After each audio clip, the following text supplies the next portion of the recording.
ආයිබෝවන් අද අපි කතා කරන්න යන්නේ බෞද්ධ ගැන්වීම් ඇතුලේ බොහොම සුවිශේෂී තැනක් ගන්නා මාතෘකාවක් ගැන. ඒ තමයි නාග ලෝකයේ සහ නාගයන් ගැන. විශේෂයෙන්ම අපි පදනම් කරගන්නේ පූජ්‍ය ගලිගමුවේ ඥානදීප හමුදුරුවන්ගේ දේශනාවක තිබුණු කරුණු. අපේ අරමුණ මේ නාගයන්ගේ තියෙනවා කියන අසීමිත ශ්‍රද්ධාව, ඒ වගේම ඒ ශ්‍රද්ධාව තිබුණත් එයානක මේ විමුක්ති මාර්ගයේ තියෙන සීමාවන් මොනවද කියලා ටිකක් ගැඹුරින් කතා කරන්න. ඒක ඇත්තටම වැදගත්. මොකද අපිට මේ බුද්ධ ශාසනයක් මුණ ගැහෙනවා කියන එකම හරිම දුර්ලභ දෙයක් නේ. එහෙම ලැබුණත් අපි කරපු පොඩි අකුසලයක් හරි විපාක දුන්නොත් ඒ අවස්ථාව නැති වෙලා යනවා. ඒ කියන්නේ අර නිරය තිරිසන් ලෝක වගේ තැන්වල විතරක් නෙමෙයි. නෑ ඊට වඩා වෙනස් තැන් තියෙනවා. මේ නාගලෝකය, අසඤ්ඤතලය, අරූපී බ්‍රහ්ම ලෝක මේ වගේ තැනක ඉපදුනොත් ධර්මය අහලා තේරුම් ගන්න අවස්ථාවක් නැහැ. අර අරූපී බ්‍රහ්ම ලෝක ගැන කියද්දී මතක් වුණේ බුදුහාමුදුරන්ගේ මුල් ගුරුවරු ආලාර කාලාම උද්දකරාම පුත්ත. එයාලත් අර රූපී බ්‍රහ්ම ලෝකවල ඉපදිලා හිටපු නිසා බුදුන්ගෙන් බණහන් ලැබුණේ නෑනේ. අසඤ්ඤතලයේදීත එමය එතකොට. අසඤ්ඤතලේ ඊටත් වඩා කියන්නේ චිත්තයක් නෑනේ එතන.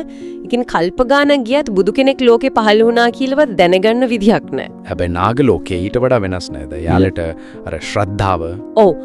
අන්න ඒකයි විශේෂත්වය. නාගයන්ට තියෙන පුදුම අසීමිත ශ්‍රද්ධාවක් තෙරුවන් කෙරෙහි. ඒක නිකම්ම කතාවක් නෙවෙයි. එයාලගේ ක්‍රියාවෙන්ම පේනවා ධර්මයේ ඕනතරම් තැන් තේනවා ඒ ශ්‍රද්ධාව ගැන කියවෙන. එයාලා පූජා කරනවා, ආරක්ෂා කරනවා, ඒ විදිහට කුසල් රැස් කරගන්නවා. ඒකට හොඳම උදාහරණ තියෙන්නේ අර ධාතුන් වහන්සේලා සම්බන්ධ කතාවල නේද? හරියටම. අර ද්‍රෝණ බමුණා ධාතු බෙදද්දි හංගගත්ත දලදා වහන්සේ නමක් ජයසේන නාරජුනේද නාගලෝකෙට ගෙනිච්චේ. මාංජරික නාග භවනේ තැන්පත් කරලා පුද පූජා පැවැත්වුවා කියනවා. ඒ වගේම අර රාමගාම නුවර තිබ්බ ධාතු ගං වතුරට ගහගෙන ගිය. ඒ ධාතුත් නාගයෝ අරගෙන ගිහින් යාළගේ ලෝකේ වන්දනා කරා. පස්සේ සෝනුත්තර හාමුදුරුවෝ රුවන්වැලි සෑයට ගන්න එනකොට අන්න එතන නේද අර නාග විලාපේ කියන කතාව වෙන්නේ. යාළ දුක් වෙච්චේට. ඒ තරම් ශ්‍රද්ධාවක් තිබිලා තියෙන්නේ. තව මුචලින්ද නාරජු බුදුහාමුදුරුවන්ව සතියක් වැස්සෙන් ආරක්ෂා කරපු එක. ඒකත් ප්‍රසිද්ධ කතාවක්. සංගමිට්ටා තෙරණියේ ජයශ්‍රී මහා බෝධිය අරන්ෙද්දි නාගලෝකෙට අරන් ගිහින් සතියක් වන්දනා කරන්න අවසර ඉල්ලුවා. ඒකත් ඉටු කරා. තපස්සු බල්ලුක වෙළඳ දෙබයන්ගෙන් කේශ ධාතු අරන් පුදපු කතාවකුත් කියනෝ නේද? ඒවත් තියෙනවා. ඉතින් ශ්‍රද්ධාවතින් නම් කිසි අඩුවක් නැහැ. හැබැයි මෙතන තියෙන වැදගත්ම කාරණය තමයි මේ තරම් ලොකු ශ්‍රද්ධාවක් තිබ්බට එයාලට ඒ නාග ආත්මයේ ඉඳලම නිවන් දකින්න බෑ කියන එක නේද? අන්න ඒකයි කාරණේ. එයාලට බෑ. මනුස්ස වෙස් ගන්න පුරුවන් උනත් ඒක සීමා සහිතයි. අර නිදා ගන්නකොට කෑම කනකොට වගේ වෙලාවට නියම සතාවක ස්වරූපය එළියට එනෝ කියනෝ නේද? ඒක හරියටම විනය පිටකයේ තියෙනවා. අර නාගයෙක් මනුස්ස වෙස් අරන් භික්ෂුවක් වගේ ඉඳලා. භික්ෂුවක් වගේ ඉඳලා බණ අහලා මාර්ගඵල ලබන්න හැදුවා. බුදුහාමුදුරුවෝ ඒක දැකලා බොහොම කරුණාවෙන් කිව්වා නාගයෝ ඔයාට මේ ආත්මේ ඉඳන් බෑ. ඒ නිසා තිරුවන් සරණ ගිහින් පින් කරලා හොඳ තැනක ඉපදිලා උත්සාහ කරන්න කියලා. අන්න ඒ සිද්ධිය නිසා තමයි අදටත් අර උපසම්පදාවේදී අයං නාගෝ කියලා අහන්නේ. ඔබ නාගයෙක්ද කියලා අහන්නේ ඒක මතක් කරන්න. එතල මේ නාග ලෝකය තියෙන්නේ කොහෙද කියලාත් සඳහන් වෙනවද? පොදුවේ පිළිගැනීම තියෙන්නේ මහා සාගරය ආශ්‍රිතව කියලා. අර අංගුත්තර නිකායේ පහරාද සූත්‍රය වගේ තැන්වල කියනවා සාගරයේ අතිවිශාල ශරීර තියෙන. අර තිමිංගල වගේ.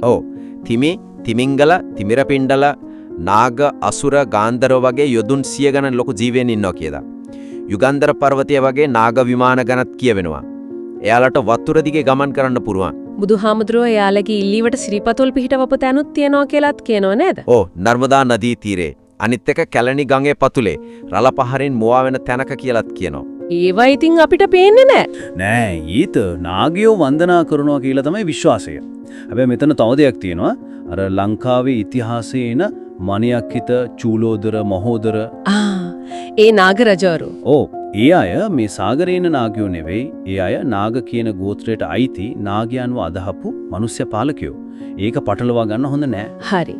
එතකොට මේ සාගරයේ එන නාගයෝ නිවන් දකින්න බැරි නම් එයි මේ තරම් මහන්සියෙන් පින් කරන්නේ, ශ්‍රද්ධාවෙන් ඉන්නේ. එකම අරමුණයි තියෙන්නේ මේ නාග ආත්මෙන් මිදෙන එක. මිදිලා ධර්මය අවබෝධ කරගන්න පුළුවන් මනුෂ්‍ය ආත්මයක් වගේ සුගතියක ඉපදෙන එක. ඒකට තමයි මේ පින් එකතු කරගන්නේ. ඒකට අවශ්‍ය පින හදාගන්න තමයි ඔය තරම් ශ්‍රද්ධාවෙන් ඉන්නේ. එහෙමනම් අද අපි කතා කරපු දේවල් වලින් පේනවා නාගයන් කියන්නේ පුදුම ශ්‍රද්ධාවක් තිබුණත් එයාලගේ භවයේ හැටියට මාර්ගඵලය ලබන්න බාධා දෙන පිරිසක් කියලා. ඔව්. ඉතින් ඒ නිසාම තමයි එයාලා සුගතියක් පතල පින් කරන්නේ. ඒක එයාලට හරිම වැදගත්. ඉතින් අන්තිමට අපිට හිතන්න දෙයක් ඉතුරු වෙනවා වගේ නේද? ඇත්තටම මේ නාග ලෝකයේ වගේ ධර්මය අවබෝධ කරන්න බාධා තියෙන තැනක ඉන්න ජීවියෙක්වත් ඒකට සුදුසු මනුස්ස භවයක් ලබන්න මේ තරම් උත්සාහ කරනවනම් ධර්මය අහන්න පිළිපදින්න මාර්ගඵල ලබන්න මේ හැමදේටම පහසුකම් තියෙන මේ මනුස්ස ලෝකයේ ලැබුණ අවස්ථාව කොච්චර වටිනවද? ඒක ගැන ආයමත් හිතන්න වටිනවා. ඒ දුර්ලභ අවස්ථාවෙන් අපි ඇත්තටම ප්‍රයෝජන ගන්නවද කියන එක.